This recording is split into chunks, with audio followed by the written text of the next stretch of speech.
मातरम, जय हिंद, जय भारत। दोस्तों, आज मैं 11 दिसंबर 2025 का डेली करंट अफेयर प्रस्तुत कर रहा हूं। दोस्तों, यह वीडियो हर परीक्षा के लिए महत्वपूर्ण है।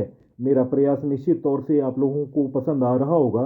बेहतर जानकारी और रिकॉर्डों से अपडेटेड चैनल है मेरा, और आप लोगों को मेरा हमेशा प्रयास रहा है कि बेहतर कंटेंट, बेहतर प्रश्न और बेहतर जानकारी प्राप्त हो।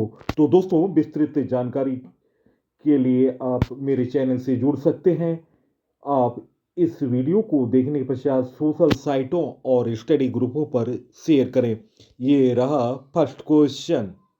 भारत का पहला शहर केंद्रित AI innovation engine AI grind किस राज्य केंद्र शासित प्रदेश ने शुरू किया? गाइस, इस प्रश्न का सही उत्तर निम्न ऑप्शनों में ऑप्शन बी इस प्रश्न का सही उत्तर है। दिल्ली के मुख्यमंत्री रेखा गुप्ता ने शिक्षा और तकनीकी क्षेत्र में भारत का पहला city centric AI engine Delhi AI grand का शुभारंभ किया। इस कार्यक्रम में भारतीय वायुसेना के कैप्टन शुभांशु शुक्ला भी उपस्थित रहे। इसका मुख्य उद्देश्य दिल्ली के छात्रों को शहर की वास्तविक समस्याओं के समाधान के लिए एआई बेस्ड प्रोजेक्ट बनाने में सक्षम करना। दोस्तों, दिल्ली के बारे में जानकारी। दिल्ली की वर्तमान मुख्यमंत्री हैं रेखा गुप्ता, जो कि दिल्ली की चौथी महिला मुख्यमंत्री हैं। उप मुख्यमंत्री हैं प्रवेश वर्मा। उप राज्यपाल हैं विनय कुमार सक्सेना। दोस्तों, दिल्ली की स्थापना 1911 में हुआ था। प्राचीन नाम है इंद्रप्रस्थ, जो कि महाभारत काल का एक प्रसिद्ध नगर था। विधानसभा की सीट है 70, लोकसभा की सीट है 7, राज्यसभा की सीट 3 है। राजकीय पक्षी गौरैया है। राजकीय पशु नीलगाय। राजकीय पशु अल्फालाफ। राजकीय वृक्ष है गुलमोहर। दोस्तों, दिल्ली की सीमा पड़ोसी राज्य हरियाणा और उत्तर प्रदेश से लगी है। और दोस्तों, आपको बता दें, दिल्ली के पहले मुख्यमंत्री थे चौधरी ब्रह्म प्रकाश, और पहले उपराज्यपाल थे आदित्यनाथ झा। Next question. किस राज्य सरकार ने अनाथ बच्चों के लिए शिक्षा और सरकारी नौकरियों में 1% आरक्षण देने की घोषणा की? गाइस, इस प्रश्न का सही उत्तर निम्न ऑप्शनों में ऑप्शन ए महाराष्ट्र इस प्रश्न का सही उत्तर है। दोस्तों, महाराष्ट्र का गठन 1 मई 1960 में हुआ। राजधानी मुंबई है। वर्तमान मुख्यमंत्री हैं देवेंद्र फडणवीस। दो उप मुख्यमंत्री हैं महाराष्ट्र में, एक नाथ शिंदे और अजित पवार। राज्यपाल का कार्यभार इस समय देख रहे हैं आचार्य देवव्रत। लोकसभा की सीट है 48, राज्यसभा की सीट है 19, विधानसभा की सीट है 288। महाराष्ट्र के मुख्यमंत्री देवेंद्र फडणवीस ने अपनी सरकार के 1 वर्ष पूरा होने के अवसर पर अनाथ बच्चों के लिए शिक्षा और नौकरियों में 1% आरक्षण देने की घोषणा की है। इस नीति के तहत 18 वर्ष से पहले दोनों माता पिता को बच्चों की खुली श्रेणी में 0.1% समांतर आरक्षण मिलेगा, जिसमें संस्थागत और गैर संस्थागत अनाथ शामिल हैं। Next question. The 11 hour a quintet of stories नामक पुस्तक के लेखक कौन हैं? गाइस, इस प्रश्न का सही उत्तर निम्न ऑप्शनों में ऑप्शन सी सलमान रश्दी इस प्रश्न का सही उत्तर है। दोस्तों, the 11th hour a quintet of stories नामक पुस्तक के लेखक हैं सलमान रश्दी। सलमान रश्दी की लघु कथाओं का यह नया संग्रह 2022 में उन पर हुए हमले के बाद उनकी काल्पनिक रचना है, जिसमें उनकी एक आंख चली गई थी। नवीनतम पुस्तकों के बारे में जानकारी। I am Giorgia, my roots, my principle. Giorgia Meloni, जो कि इटली की प्रधानमंत्री हैं, उनकी द्वारा यह पुस्तक लिखी गई है। The man who became cinema, Ashok Chopra की लिखी पुस्तक है। The conscious network, Sagata Srinivasa Raju की लिखी पुस्तक है। Why the constitution matter, DY Chandrachud की लिखी पुस्तक है। MS Swaminathan, the man who fed India, Premada Jayakumar द्वारा लिखित पुस्तक है। ब्रेकिंग द ग्लास सीलिंग शक्ति गुरुंग द्वारा लिखी पुस्तक है। 10 पैसे का postcard captain S N Ahmad द्वारा लिखी पुस्तक है। A billion butterfly Jagdish Shukla की लिखित पुस्तक है। The one cricket my life and more Shikhar Dhawan द्वारा लिखित पुस्तक है।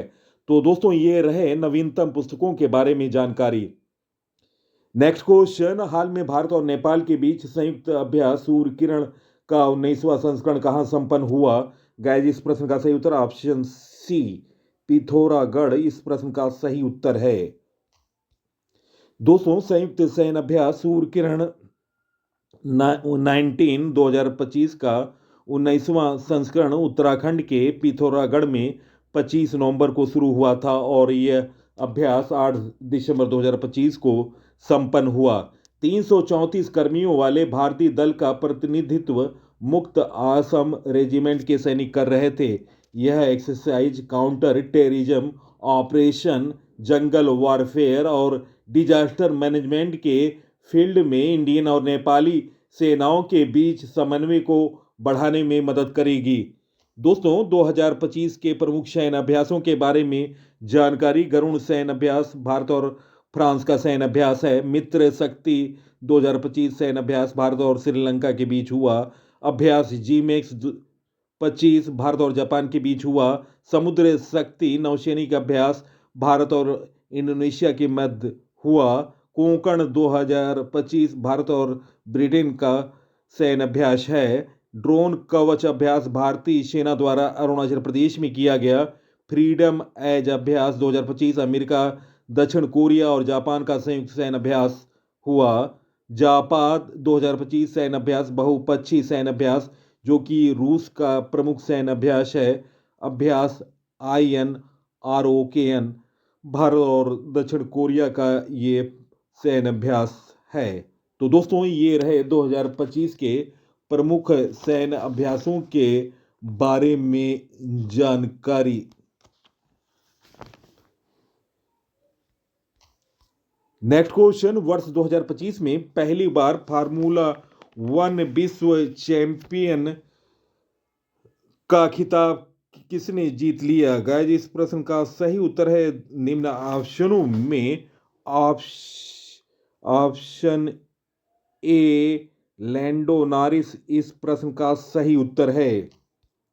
दोस्तों लैंडो नॉरिस एक ब्रिटिश रेसिंग ड्राइवर हैं जो मैकलॉरेन के लिए फार्मूला 1 में प्रतिस्पर्धा करते हैं। लैंडो नॉरिस ने सीजन के अंत में 2025 अबू धाबी ग्रांड प्री में तीसरा स्थान हासिल कर अपना पहला फार्मूला 1 विश्व चैंपियन जीता है। लैंडो नॉरिस F1 के 75 साल के इतिहास में 35वें विश्व चैंपियन हैं और यह खिताब जीतने वाले 11वें ब्रिटिश ड्राइवर बन गए हैं। दोस्तों 2025 F1 ड्राइवर चैंपियनशिप का अंतिम परिणाम पहला स्थान मिला है लैंडो नॉरिस का जो कि मैक्लोरन से संबंधित है, 423 अंक मिला। मैक्स वेरस्टैपेन रेड बुल के ड्राइवर हैं, 421 अंक मिला।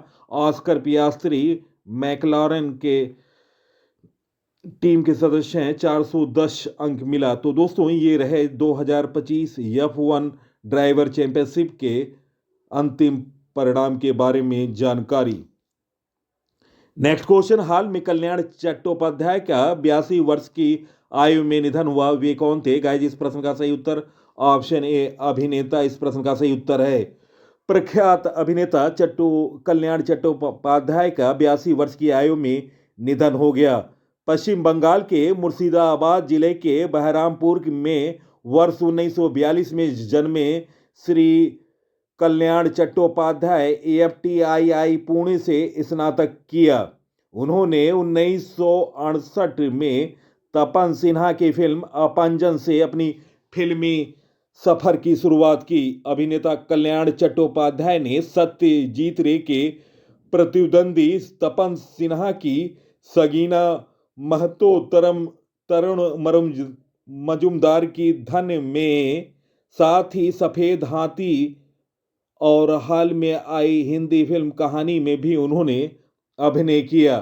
दोस्तों उन्होंने 400 से अधिक फिल्मों में काम किया, साथ में कई टीवी वाइको में भी उन्होंने अपने अभिनय किया और दोस्तों उन्होंने अभिनय क्षेत्र में अपनी धाक मनाई।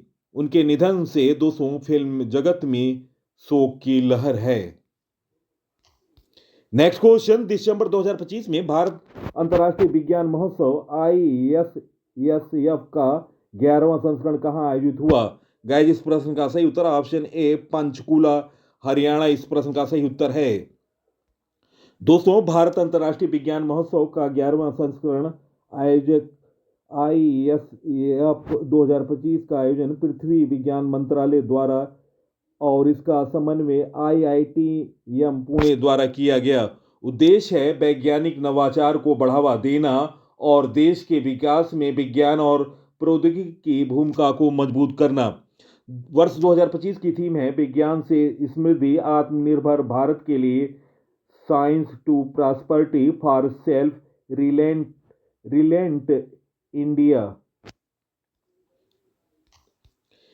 नेक्स्ट क्वेश्चन, हाल में बॉम्बे नेचुरल हिस्ट्री सोसाइटी जनवरी 2026 में 6 गंभीर रूप से लुप्त प्राय गिद्धों को किस राज्य में छोड़ेगी? गाइस, इस प्रश्न का सही उत्तर निम्न ऑप्शनों में ऑप्शन बी असम इस प्रश्न का सही उत्तर है।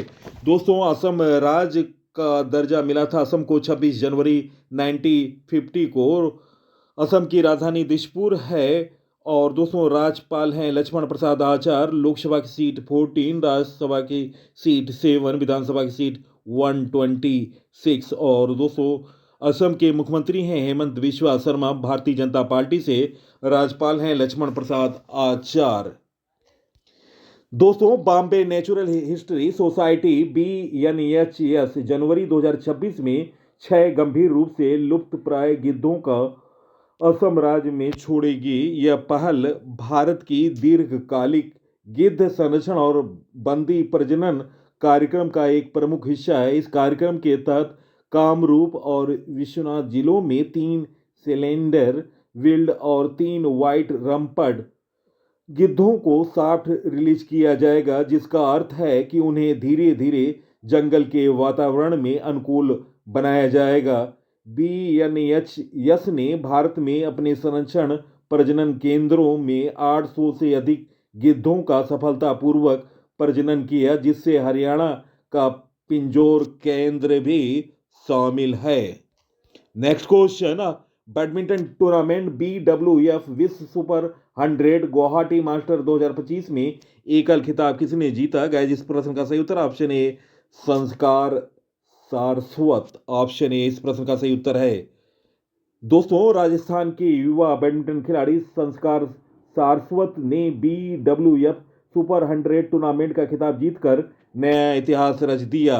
वह BWF सुपर 100 स्तर पर चैंपियन बनने वाले राजस्थान के पहले खिलाड़ी हैं। और दोस्तों आपको बता दें, उपविजेता हैं मिथुन मंजूनाथ जो कि कर्नाटक से है। अन्य विजेता है महिला एकल का खिताब जीता चीन की ताइपा तुंग सियू तोंग।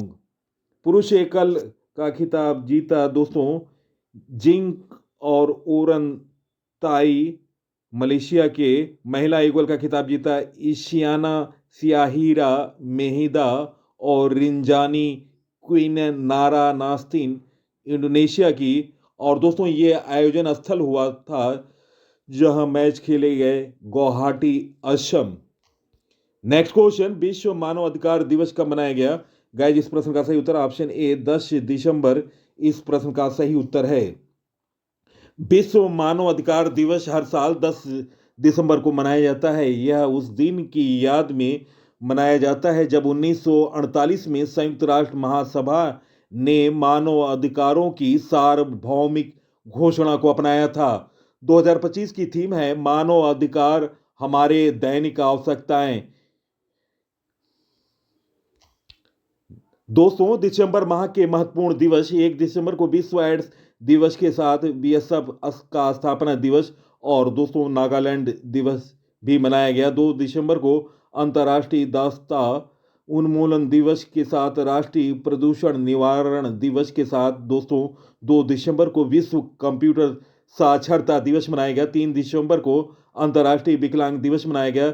4 दिसंबर को अंतर्राष्ट्रीय चीता दिवस के साथ भारतीय नौसेना दिवस और अंतर्राष्ट्रीय बैंक दिवस मनाया गया। 5 दिसंबर को विश्व मृदा दिवस के साथ अंतर्राष्ट्रीय स्वयं सेवक दिवस मनाया गया। 6 दिसंबर को महापरिनिर्वाण दिवस मनाया गया। 7 दिसंबर को सशस्त्र सेना झंडा दिवस के साथ अंतर्राष्ट्रीय नागरिक दिवस और 209 दिसंबर को अंतर्राष्ट्रीय भ्रष्टाचार विरोधी दिवस मनाए गए। तो 2 दिसंबर माह के ये रहे अब तक के महत्वपूर्ण दिवस। Next question, most important question, केंद्रीय उत्पाद शुल्क संशोधन विधेयक 2025 किस अधिनियम में संशोधन करेगा? गाइज इस प्रश्न का सही उत्तर निम्न ऑप्शनों में option B, central excise act 1944। दोस्तों, संसद ने केंद्रीय उत्पाद शुल्क संशोधन विधेयक 2025 पारित कर दिया। राज्यसभा ने इसे पारित कर लोकसभा को वापस भेज दिया। इस विधेयक का उद्देश्य केंद्रीय उत्पाद शुल्क अधिनियम 1944 में संशोधन करना है। इसमें विशेष रूप से सिगरेट, सिगार, हुक्का, तंबाकू चबाने वाले तंबाकू, जर्दा और सुगंधित तंबाकू जैसे तंबाकू उत्पादों पर उत्पाद शुल्क और उपकर बढ़ाने संबंधी संशोधन किए गए हैं। विधेयक का उद्देश्य है अनिर्मित तंबाकू, निर्मित तंबाकू उत्पादों और तंबाकू के विकल्पों पर केंद्रीय उत्पाद शुल्क बढ़ाना। दोस्तों, अन्य महत्वपूर्ण जानकारी, केंद्रीय उत्पाद शुल्क अधिनियम 1944 के तहत प्रति 1000 सिगरेट पर 200 रुपये से 735 रुपये तक उत्पाद शुल्क लगाया जाता है, जबकि विधेयक के तहत बढ़ा हुआ शुल्क प्रति 1000 सिगरेट पर 2700 रुपये से 11,000 रुपये तक है। दोस्तों, वित्त मंत्री पंकज चौधरी ने विधेयक सदन में पेश किया। लोकसभा इसे पहले ही पारित कर चुका है। विधेयक में निर्मित तंबाकू उत्पादकों पर उत्पाद शुल्क बढ़ाने का भी प्रावधान है। चबाने वाले तंबाकू पर शुल्क 25% से बढ़ाकर 40% हो जाएगा। हुक्का पर शुल्क 25% से बढ़ाकर 40%, पाइप तथा सिगरेट के धूम्रपान मिश्रण शुल्क पर 60% से बढ़ाकर 325% करने का प्रस्ताव है। तो दोस्तों, मैंने महत्वपूर्ण जानकारी दी है। आप इस वीडियो को सोशल साइटों और स्टडी ग्रुपों पर शेयर करें। कम से कम 10 साथियों को आप इस वीडियो को शेयर करें। नेक्स्ट क्वेश्चन, हाल में किसने गोल्फ में ऑस्ट्रेलियाई ओपन का खिताब जीत लिया? गाइस इस प्रश्न का सही उत्तर ऑप्शन बी, नीरगार्ड पीटरसन। इस प्रश्न का सही उत्तर ऑप्शन बी। गोल्फ में डेनमार्क के रासमस नीरगार्ड पीटरसन ने ऑस्ट्रेलियाई ओपन का खिताब जीत लिया है। यह नीरगार्ड पीटरसन का पहला बड़ा पेशेवर खिताब है। उन्होंने रॉयल मेलबोर्न क्लब में ट्रॉफी जीतने के लिए पूर्व Britain open champion Cam Smith को हराया।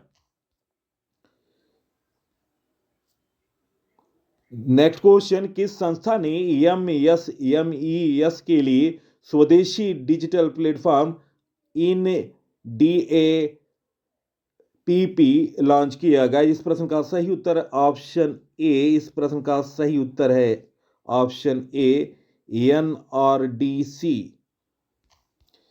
दोस्तों, ऐप इंटीग्रेटेड डिजिटल ऐप सूचना लघु और मध्यम उद्यमों MES के लिए स्वदेशी डिजिटल प्लेटफॉर्म INDAPP को national industry research and development council NIRDC ने लॉन्च किया।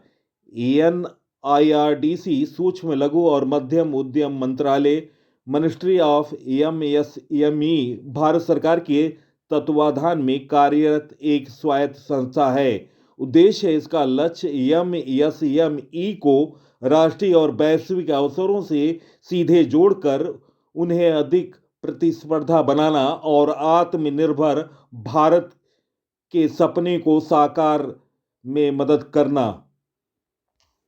दोस्तों, ऐप और पोर्टल के बारे में जानकारी स्टैटिक क्वेश्चनों के रूप में, किस राज्य में स्थित बांधवगढ़ टाइगर रिजर्व में हाथियों की निगरानी के लिए गज रक्षक ऐप लॉन्च किया गया? उत्तर है मध्य प्रदेश। अक्टूबर 2025 में UPSC इंटरव्यू से जुड़े अनुभव साझा करने के लिए किस पोर्टल को लॉन्च किया गया? My UPSC interview from dream to reality. Next question, केंद्रीय वस्त्र मंत्री गिरिराज सिंह ने कपास किसानों को सशक्त बनाने के लिए किस ऐप को लॉन्च किया? उत्तर है कि कपास किसान ऐप। नेक्स्ट क्वेश्चन, राष्ट्रीय आयुर्वेद दिवस के अवसर पर द्रव पोर्टल को किसने लॉन्च किया? उत्तर है आयुष मंत्रालय। गिद्ध संरक्षण के लिए किस राज्य ने भारत का पहला गिद्ध संरक्षण पोर्टल लॉन्च किया? उत्तर असम। आत्महत्या की रोकथाम और छात्रों के मानसिक स्वास्थ्य के लिए एम्स दिल्ली ने किस एआई आधारित ऐप को लॉन्च किया? उत्तर है नेवर अलोन। अगस्त 2025 में अखबार और पत्रिका के पंजीकरण को सरल बनाने के लिए प्रेस सेवा पोर्टल किसने लॉन्च किया? उत्तर है press registrar general. Next question, हाल में अंतर्राष्ट्रीय भ्रष्टाचार विरोधी दिवस कब मनाया गया? गाइस, इस प्रश्न का सही उत्तर है निम्न ऑप्शनों में ऑप्शन ए 9 दिसंबर इस प्रश्न का सही उत्तर है। दोस्तों, संयुक्त राष्ट्र महासभा ने भ्रष्टाचार के बारे में जागरूकता बढ़ाने और इसे रोकने और इसका मुकाबला करने में कन्वेंशन की भूमिका को उजागर करने के लिए 9 दिसंबर को अंतर्राष्ट्रीय भ्रष्टाचार विरोधी दिवस के रूप में नामित किया है। नेक्स्ट क्वेश्चन, हाल में 33वें दक्षिण पूर्व एशियाई खेल कहां शुरू हुए? गाइस, इस प्रश्न का सही उत्तर है निम्न ऑप्शनों में ऑप्शन सी थाईलैंड इस प्रश्न का सही उत्तर है। दोस्तों, 33वें दक्षिण पूर्व एशियाई खेल थाईलैंड के बैंकॉक और चौनबुरी प्रांत राजमंगल स्टेडियम में उद्घाटन समारोह के साथ 9 दिसंबर को शुरू हुए। थाईलैंड के 13,000 से अधिक खिलाड़ियों की मेजबानी कर रहा है। एथलीट 50 पदक खेलों में प्रतिस्पर्धा करेंगे। नेक्स्ट क्वेश्चन, हाल में किसने अहमदाबाद में प्रमुख वर्णी अमृत महोत्सव का उद्घाटन किया? गाइस, इस प्रश्न का सही उत्तर है निम्न ऑप्शनों में ऑप्शन ए अमित शाह इस प्रश्न का सही उत्तर है ऑप्शन ए। दोस्तों, अमित शाह ने साबरमती में बीएपीएस द्वारा आयोजित प्रमुख वर्णी अमृत महोत्सव में भाग लिया और प्रमुख स्वामी महाराज की आध्यात्मिक विरासत और प्रभाव की प्रशंसा की है। ऑप्शन ए इस प्रश्न का सही उत्तर है। नेक्स्ट क्वेश्चन, हाल में किसने भारत के यूपीआई को दुनिया का सबसे बड़ा रियल टाइम पेमेंट माना? गाइस, इस प्रश्न का सही उत्तर निम्न ऑप्शनों में ऑप्शन सी IMF। दोस्तों, अंतरराष्ट्रीय मुद्रा कोष IMF की जून 2025 की report growing retail digital payments the value of interoperability में यूनिफाइड पेमेंट इंटरफेस UPI के ट्रांजैक्शन वॉल्यूम के हिसाब से दुनिया का सबसे बड़ा retail fast payment system FPS माना गया। दोस्तों, प्रश्नों का चयन, PC सर की लगातार मेहनत और बेहतर जानकारी अगर पसंद आई है, आप सोशल साइटों और स्टडी ग्रुपों पर शेयर करें। इसी के साथ मैं इस अंक से विदा ले रहा हूं। अगले अंक में आपसे मुलाकात होगी। तब तक के लिए नमस्कार, वंदे मातरम, जय हिंद, जय भारत।